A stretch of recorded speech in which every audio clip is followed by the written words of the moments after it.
I'm not sponsored by either one of them, so I have no skin in the game. Since I'm spending my own money on all this, you're here to find out, is the Jackhammer still king, or is the Berkley Slobberknocker vibrating jig come to take its place? Let's find out. Let's start with a price point. That usually is what hangs up people on a jackhammer. So they're both right at about $14, $15 for either one. So head to head from a price point standpoint between the Slobberknocker and the jackhammer. Let's go over kind of the quality and build of each one of these baits. Starting with the new Slobberknocker. It's not as fun to say. Chatterbait's a lot more fun to say than Slobberknocker. Anyway, so let's talk about the blade of the Slobberknocker first. That's probably the most important thing when you're talking bladed jig. This one is a little bit more rounded on the sides. It's also a little bit bigger, a little bit more surface area for this guy. And what does that mean? Is that good or bad? So this one has a higher frequency thump. So it is cycling more times per second than the jackhammer. Is that good or bad? I don't know. I am very much used to the jackhammer, but I can tell that this one is moving more frequently. It also has a bit more drag. Why do I care about drag? I care about drag because I feel like it's not as hydrobatic. Is that a word? We're gonna look at and see if that's a real word or not. It's not as responsive. And so when you've got that excessive drag, when I'm like real twitching it, stopping and going, it feels like it's just lazy. Like when I stop it, it just stops. Instead of kind of darts off and moves around. It doesn't feel like it's moving as much. Maybe that's just me preferring the jackhammer, but that's just my initial thoughts. That's what you're here to find out. As far as the hook goes, both have very high quality hooks. This is a 4/0 hook on this guy. This is a 3/8 ounce. It is rigged up with a Z-Man Elastec razor shad. It seems to be holding onto it pretty well. This is a lead keeper on this one, and it's a pretty sharp keeper. We'll see how the bait holds up over time, but I expect that this would work fine from a keeper standpoint.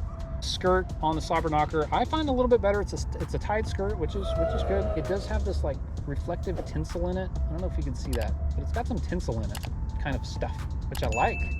Gives it a little bit more flash and more flash towards the hook, right? That's where you want to end up, fish on the hook. That's good, right? Anyway, that's the Slobberknocker.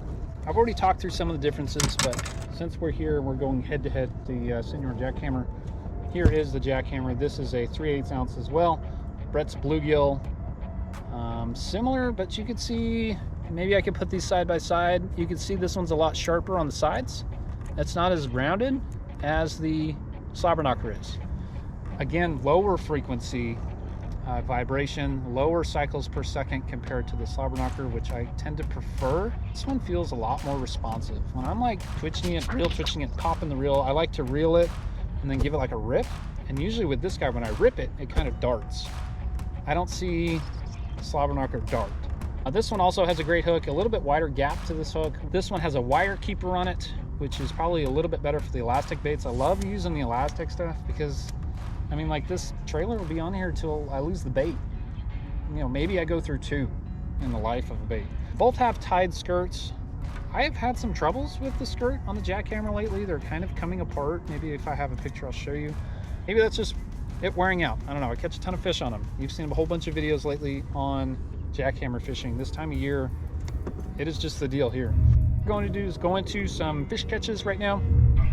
All right, so we're going to do a little bit of side-by-side action. I don't know if we have a chatterbait bite going on right now, but I have the Slobberknocker tied on and the jackhammer tied on. I'm going to start off with the jackhammer because that's what I'm most comfortable with. See if we can establish a little bit of a bite on it. And then we'll start to trade back and forth and see if we can see how the Slobberknocker tends to hold up. Same time, same conditions. So let's start off with the jackhammer. There's another one right there, see it?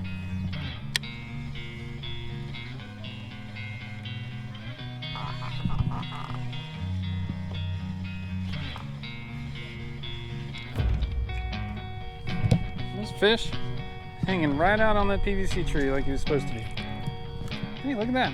We got us a fish. And he's down. Not a big guy, but average for here. We'll let him go. And what that told us is there's some established fishing going on here with a vibrating jig. We're going to swap over to the Slobberknocker and let's see if we can get another bite going. All right, trying to do a head-to-head here.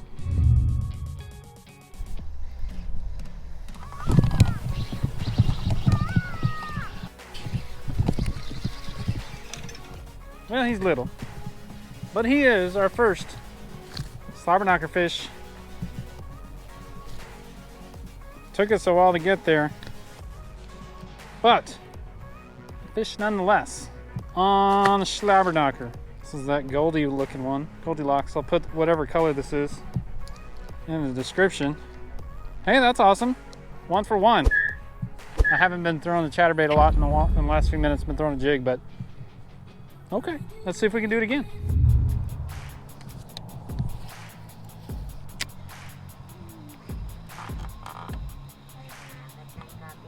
Yeah, of course. Hold on. Good fish. Back up. Good one, man. Yeah. He is a good one. He hit it twice. We got him good, actually. Yeah. We hooked him actually good. That's a Slobberknocker fish. He's probably 2.5. Let's see what he is. Slobberknocker. Yeah, that's hard to say. 222. See, that's why we have scales. Keep us honest. Nice fish, though.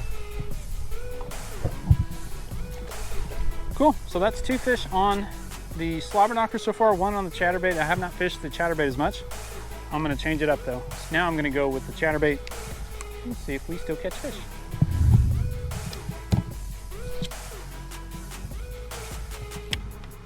Ooh, I see a group of bass on my scope.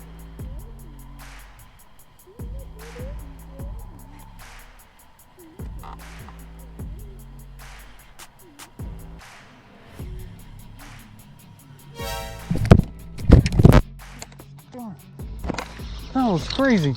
I almost lost my microphone. What microphone? Holy cow, that was crazy. I just had it all screwed up in my hand. That was nuts. There's number 5. Hopefully my audio is still working. He's number 5. He was on the Jackhammer. So that is 2 for 2 on 2 for the Jackhammer and 2 for the Slobberknocker. From a performance standpoint, I think I still prefer the Jackhammer. I don't like the drag that the Slobberknocker has. It has that bigger blade and it just feels a little bit more sluggish. When I want to do my reel twitch, it just kind of loads the rod. It doesn't pop and speed up and slow down. So that's kind of a problem I have with the Slobberknocker now.